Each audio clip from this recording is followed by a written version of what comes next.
was very predictable and it was modelled. Going back to the beginning of all of this, did the government model anything other than a lockdown right at the start? Basically, no.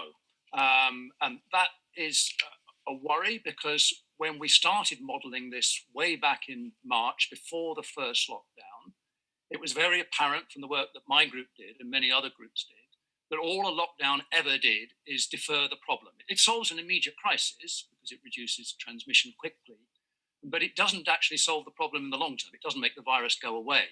So in the middle of March, we were modelling scenarios where it was entirely possible that we'd need to lock down again in September. And that's exactly the position we find ourselves in.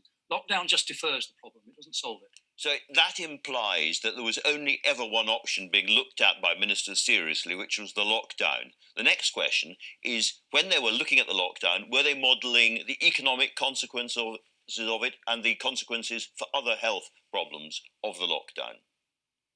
Well, I've been told that they were, but this wasn't done in the same way that the epidemiological modelling was done. The results of the epidemiological models were up there and discussed publicly. They were very visible. They were heavily critiqued, as they should be. So we knew what we were seeing on the epidemiological side. There wasn't any equivalent, from my point of view, not just on the economic harms, but the other kind of harms that lockdown causes. And those include the drastically reduced access to healthcare provision that happened during the first lockdown. There was a tremendous fall off in people going to hospitals and GPs when they needed to, the mental health problems, and of course the educational harms that it caused by closing schools and universities.